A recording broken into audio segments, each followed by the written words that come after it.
चलिए तो आज फिर अभी हम लोग नया चैप्टर शुरू करते हैं।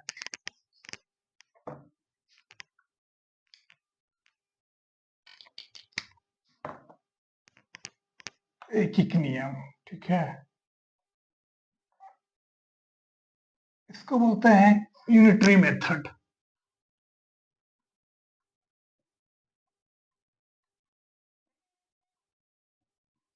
ठीक है, तो ये नया चैप्टर है एक एक नियम यूनिटरी मेथड।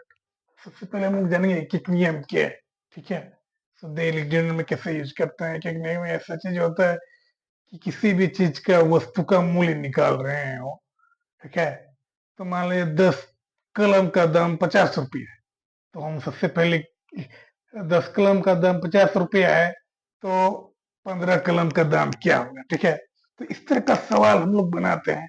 उसके लिए हम लोग क्या कहते हैं, सबसे पहले एक यूनिट का वैल्यू निकालते ना, मतलब एक यूनिट मतलब यहाँ इकाई या एक। ठीक है, मतलब अगर 10 कलम का कुछ दाम कुछ दिया हुआ है, तो सबसे पहले हम लोग क्या करेंगे, उसका 1 कलम का दाम निकालेंगे, फिर जाकर 15 कलम का दाम निकालेंगे, है कि नहीं। यहाँ देखिए, मान लीजिए देखिए, 10 का 10 कलम का दाम है 50 रुपया। ठीक है, तो 15 कलम का दाम निकाले, दाम कितना होगा, कितना। ठीक है, ये मान लीजिए ऐसे सवाल दिया। तो सबसे पहले हम लोग क्या करें, 10 कलम यहाँ पे है, क्या है, तो हम लोग क्या करें, 10 कलम का दाम है। तो सबसे पहले हम लोग कहें 10 कलम का दाम हो गया 50 रुपया। तो यूनिटरी मेथड के नियम में हम लोग क्या करें, सबसे पहले एक का निकालेंगे, 1 कलम का कितना दाम होगा। ठीक है, 50/10, यहाँ भाग करेंगे 10,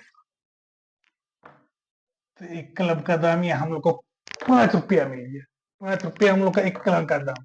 यहाँ 15 कलम का दाम निकालेंगे तो कितना करेंगे, इसको 15 कलम, 1 कलम का दाम निकल गया, तो 15 कलम के लिए 15 से इसको गुना करें। 15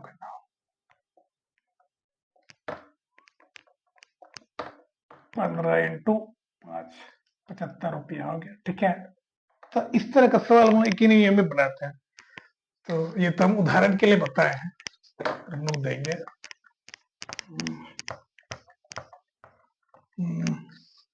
अभी हम लोग पढ़ेंगे सीधे समानुपाती।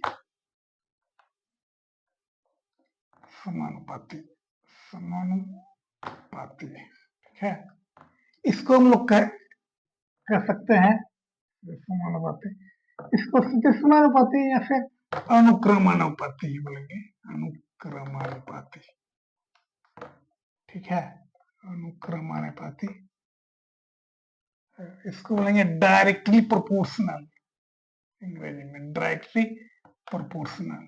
ठीक है, ये क्या चीज है डायरेक्ट प्रोपोर्शनल, हम लोग देखते हैं आगे। ये इसको बोलेंगे सीधे समानुपाती को होते हैं डायरेक्ट प्रोपोर्शनल। ये ऐसा चीज है, दो मान लीजिए दो कोई चीज है जिसका संबंध हम लोग एक दूसरे से जोड़ते हैं, तो इसमें हम लोग क्या करेंगे, इक्वेशन में है left hand side right hand side में, मान लीजिए हम कलम का ही दाम लेते हैं। 1 कलम का दाम मान लीजिए कुछ है 10 रुपये। ठीक है, तो 10 कलम का दाम तो बढ़ेगा ना, मतलब क्या है, अगर मान लीजिए हम लोग लिखते हैं 1 कलम हो गया। ठीक है, 1 कलम है, ठीक है, 1 कलम, और इधर कलम का दाम है। ठीक है, दाम, ठीक है, तो अब देखिए कलम की संख्या बढ़ाएंगे तो ज्यादा पैसा हम लोग को देना पड़ेगा। ठीक है, मान लो 10 कलम है, 10 कलम का, तो दाम भी क्या करेगा, बढ़ेगा। ठीक है, हाँ, कलम की संख्या बढ़ाएंगे तो ज्यादा दाम देना पड़ेगा, ज्यादा पैसा पेमेंट करेगा ज्यादा कलम खरीदने के लिए। ठीक है, तो ये यहाँ पे जो हम लोग रिलेशन देख रहे हैं दोनों का। ठीक है, हाँ, क्या लिखेंगे, कलम की संख्या, ठीक है, ठीक है, हाँ, कलम खरीदने में लगा लागत,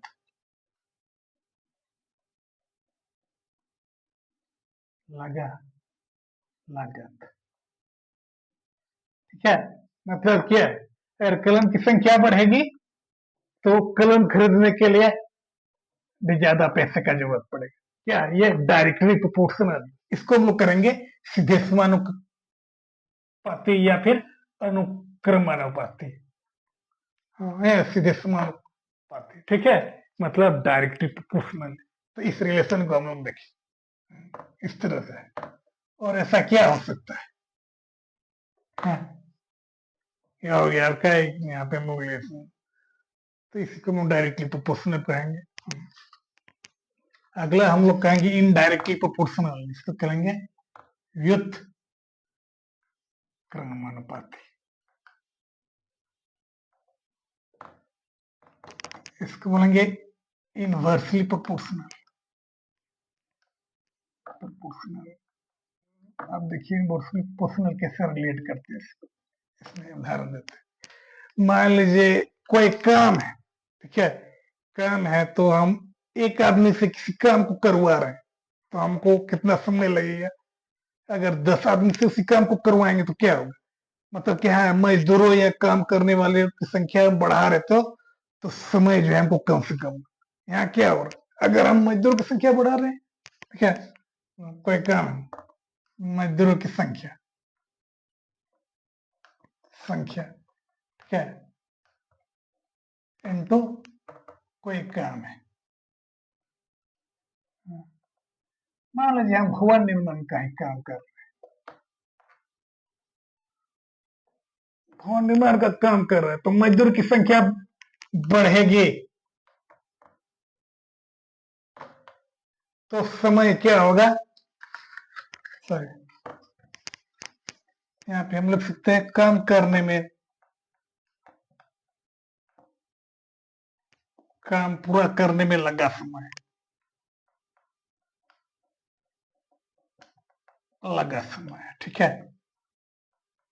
ठीक है, ठीक है। मजदूर की संख्या बढ़ेगी तो काम करने में समय, लगा समय क्या है? घटेगा। मतलब अगर एक आध मजदूर से काम करवा रहे हैं तो मान लीजिए 10 दिन लग गया एक काम करने, लेकिन हम यहाँ पे 5 गो मजदूर से काम करवा रहे हैं, 5 मजदूर से काम करवा रहे हैं तो क्या गया, 10 से कम समय लगेगा। हाँ, 10 दिन से कम समय लगेगा। हाँ, तो क्या आ गया, इस तरह का जो रिलेशन यहाँ देख रहे हैं ना, व्युत्क्रमानुपाती, व्युत्क्रमानुपाती, इसको बोलते हैं इनवर्सली प्रोपोर्शनल।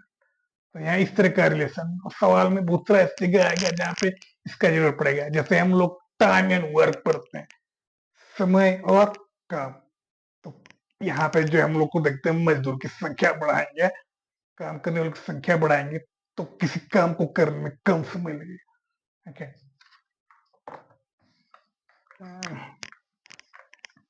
अब सीधा सवाल पर आते हैं, ठीक है। कुछ सवाल पढ़ाएंगे, एक एक नियम में कुछ नहीं पढ़ना ज्यादा, यही एक आध दो इसी तरह का इनवर्सली डायरेक्टली प्रोपोर्शनल हम लोग पढ़े। इसके बाद हम लोग सवाल पढ़ेंगे मेथड।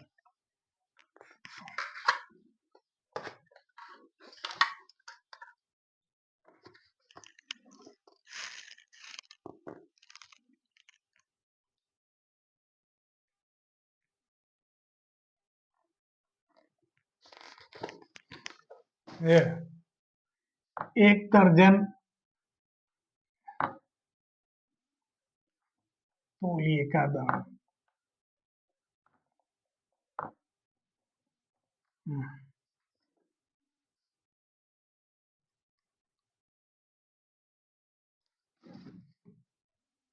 33 रुपये, ठीक है, 33 रुपये, तो 3 तौलिए का दाम कितना होगा? दाम कितना? ये सवाल में यहाँ देख रहे हैं, एक दर्जन लिखा हुआ, दर्जन का मतलब कितना होता है? दर्जन से मतलब 12, 12 की संख्या मतलब दर्जन मतलब हो जाएगा, दर्जन मतलब 12, ठीक है, एक दर्जन, ठीक है, इसको याद रखने का है। तो अगर एक तौलिए, एक दर्जन तौलिए का दाम, तब 12 तौलिए का दाम, दाम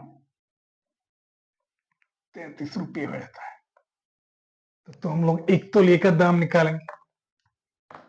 एक तौलिए का दाम निकालेंगे, क्या करेंगे, 12 से भाग कर देंगे 33।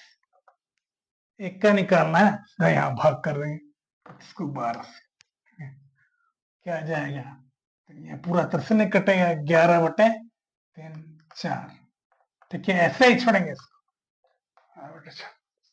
आप देखिए 3 तौलिए का दाम, 3 तौलिए का दाम, एक तौलिए का दाम 11/4 रुपया हो गया, तो 3 तौलिए का दाम क्या होगा, 3 तौलिए का दाम हो गया, उसको गुणा कर देंगे ना,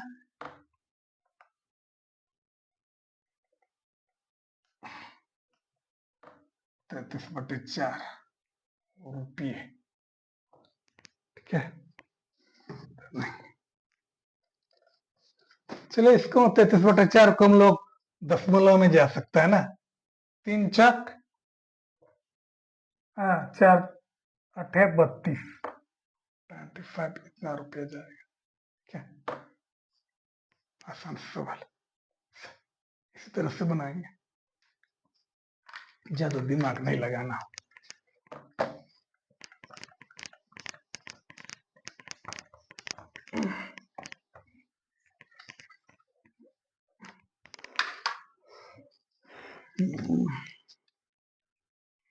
यहाँ पे एक सवाल है, 3 पेन और 15 का मूल्य यहाँ पे, इसमें यहाँ पे थर्ड चतुर्थ सवाल दिए हुए। ठीक है, 3 पेन, ठीक है, और 5 पेंसिल, 5 पेंसिल का मूल्य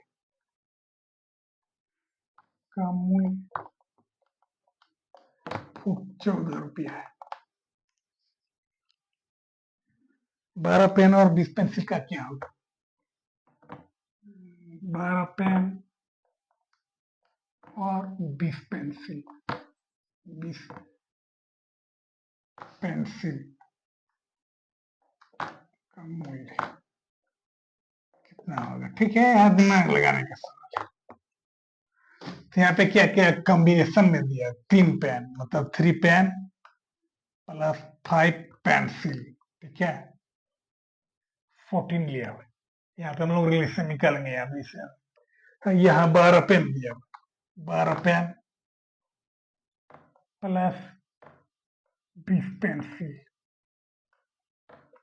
क्या हो गया यहाँ पे। ठीक है, तो यहाँ से हम लोग निकालेंगे, यहाँ से हम लोग क्या लिख रहे हैं, यहाँ पे 3 का कॉम्बिनेशन है 5, 3 5 का कॉम्बिनेशन। ठीक है, तो यहाँ से निकाल सकते हैं ना, इसको देखो कॉमन के यहाँ पे निकालेंगे, कॉमन टर्म।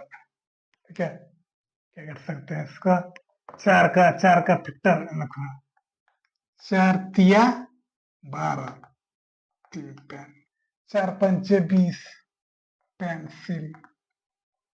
ठीक है,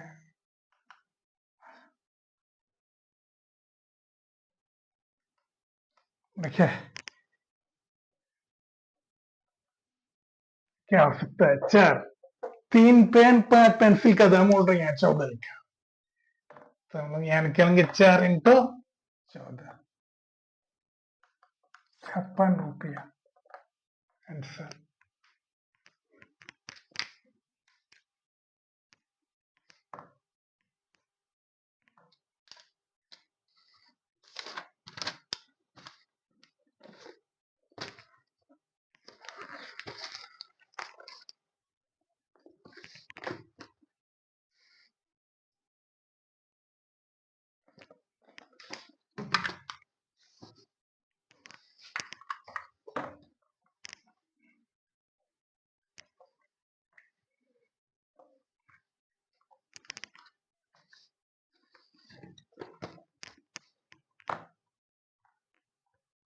यदि 1 मीटर डंडे की छाया,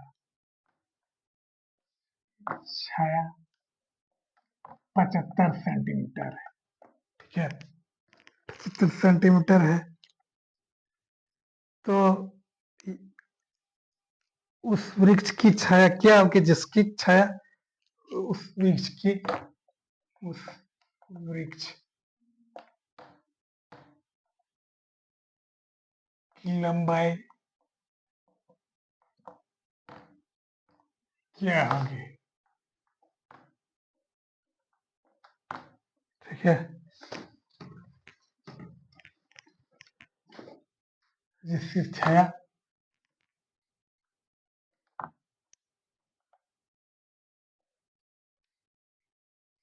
15 मीटर है। ठीक है, यहाँ पे ये वाला देखिए इस सवाल।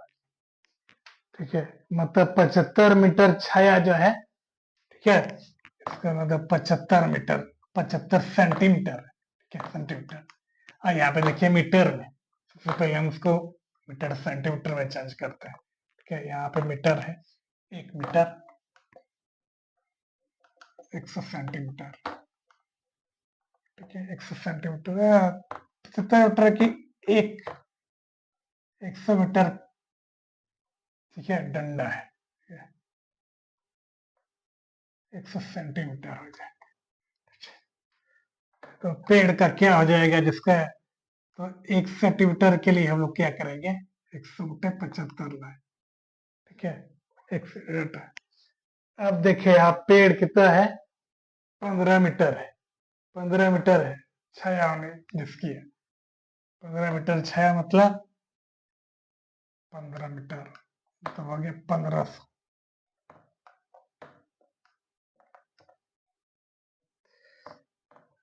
सेंटीमीटर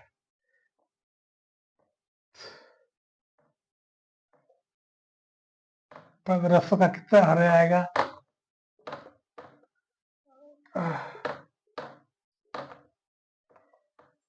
2000 सेंटीमीटर, मतलब यह सेंटीमीटर आ जाएगा।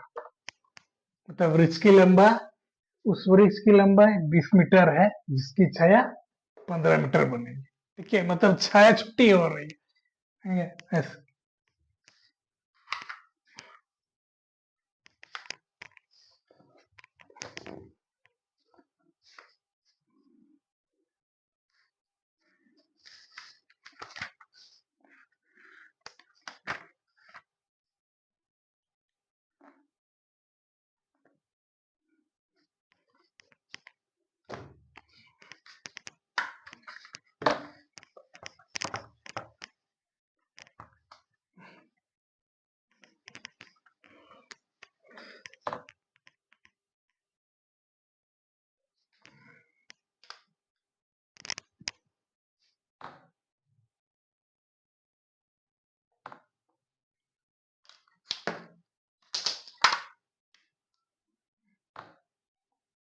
ठीक है, 5 कलम का दाम,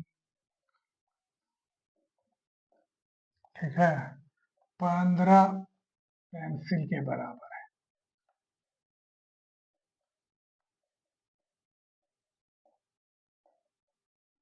तो 90 पेंसिल का दाम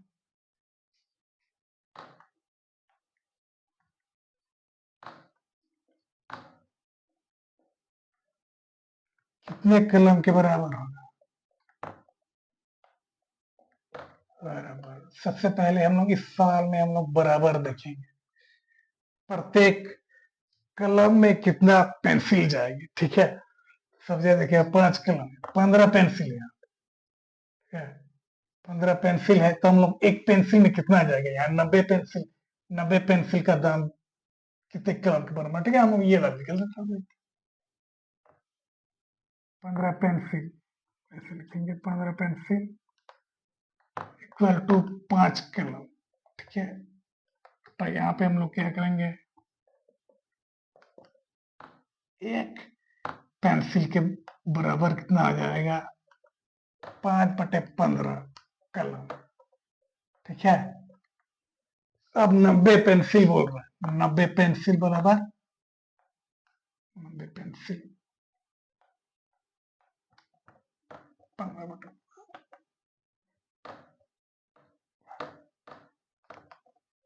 30, 30 कलम। ठीक है, मतलब 90 पेंसिल का दाम जो है 30 कलम के बराबर है। इस तरह वो इक्वेशन में कितना सुधार सकता है, 5 कलम का दाम 15 पेंसिल के बराबर, एक पेंसिल का दाम 5/15 कलम के बराबर, तो 90 पेंसिल का दाम, मतलब यहाँ सीधा गुना कर लेता, 5/15 हो गया आपको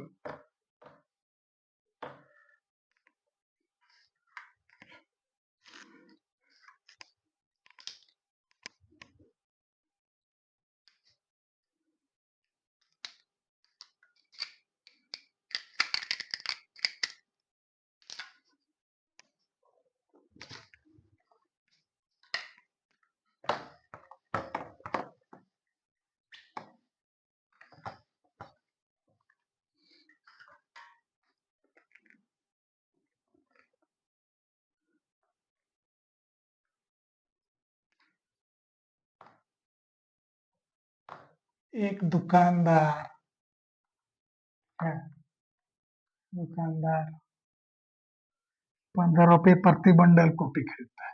15 रुपए प्रति बंडल कॉपी खरीदता है, या फिर 5 रुपए 5 बंडल प्रति कॉपी खरीदते हैं। सॉरी, प्रति कॉपी हो गया। 15 रुपए प्रति कॉपी खरीदते हैं।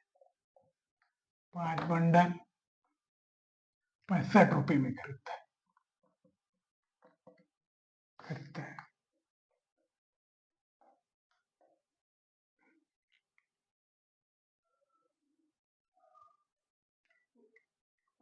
बेचता है, सॉरी, ठीक है। यदि श्री विनोद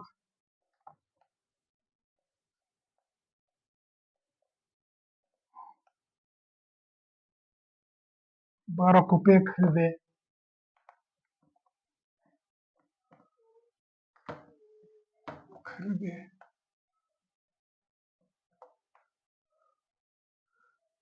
तो कितने रुपए देने होंगे?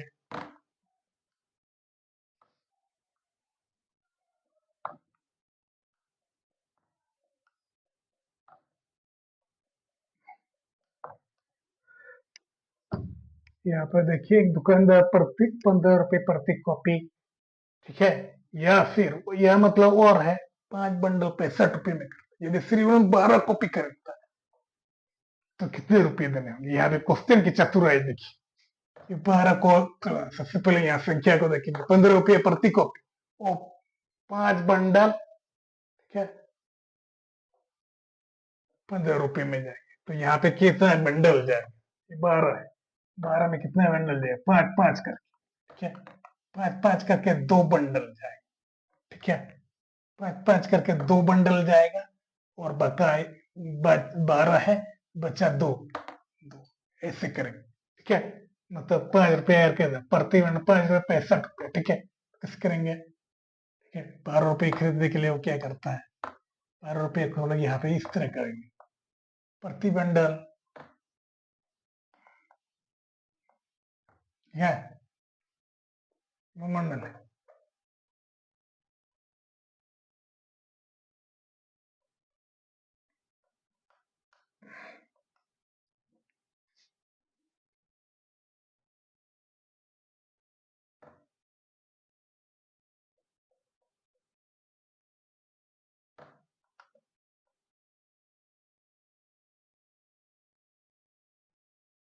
5 5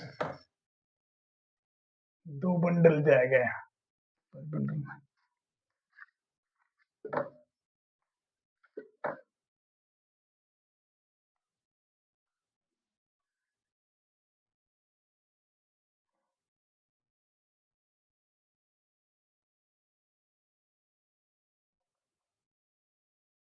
5 बंडल 15 रुपए में, यहाँ 2 बंडल जा रहा है, बंडल जाएगा 5 5 का 2 बंडल बन रहा है, मतलब यहाँ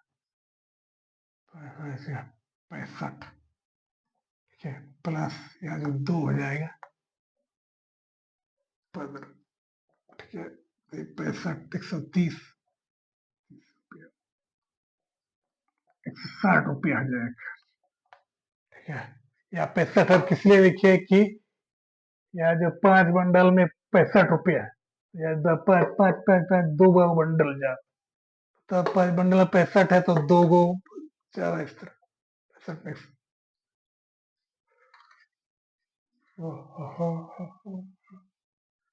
Just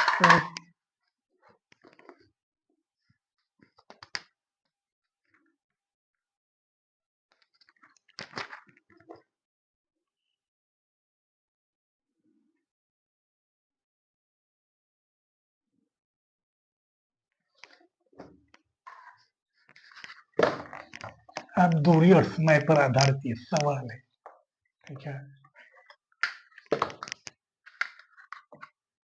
क्वेश्चन है, एक रेलगाड़ी रेलगाड़ी 6 घंटे में ठीक है, 300 किलोमीटर जाती है, सफर करती है।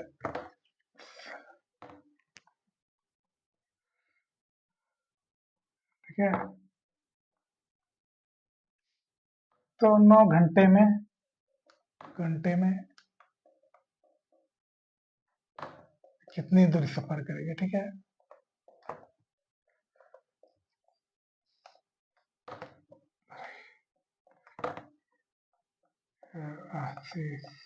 ठीक है, तो 6 घंटे में कितना? 6 घंटे में 300 किलोमीटर सफर करती है घंटे में। ठीक है, तो 1 घंटे का निकालेंगे, 1 घंटे का निकाल के क्या जाएगा? 300 से भाग करें, 300 को 6 से भाग करेंगे तो 50 किलोमीटर प्रति घंटा ये रफ्तार हो जाएगा। तो 9 घंटे में कितना होना चाहिए? 9 घंटे में इसको गुना कर दिए, 9 घंटे 50 × 9 किलोमीटर सफर करेगी। ये हो गया आपका आंसर, 450 किलोमीटर सफर करेगी 9 घंटे में।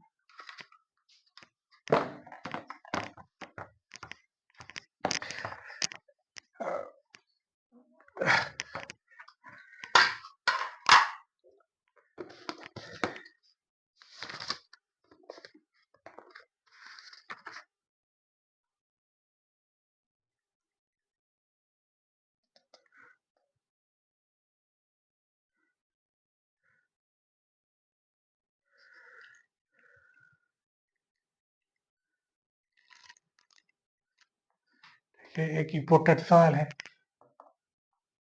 किसी 5/6 संपत्ति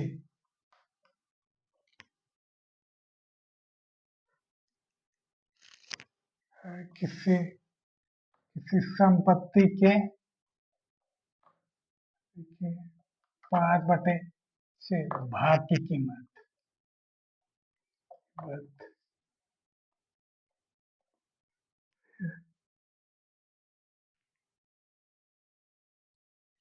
₹1000 है,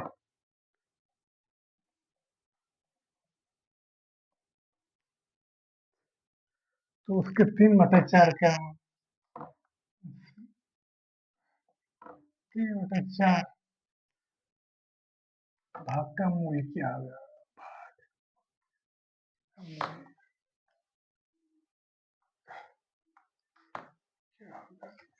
सस्ता वाला।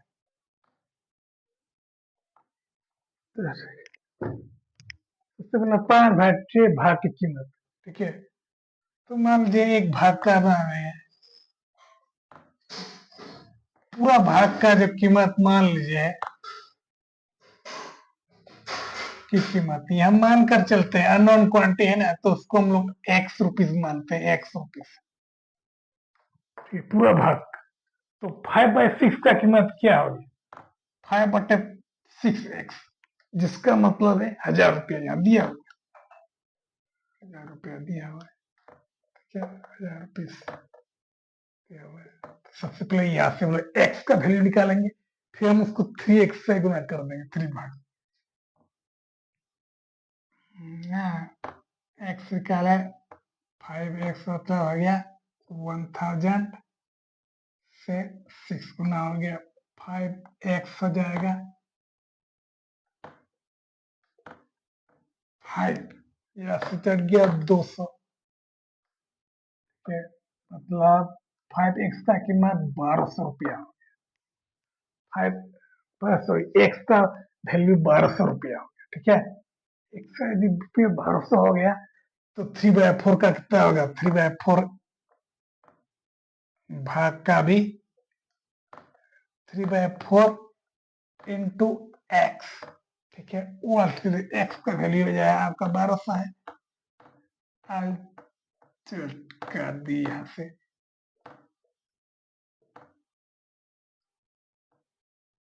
₹200 हो जाएगा, ₹900। ₹900 सवाल बन गया पूरी तरह।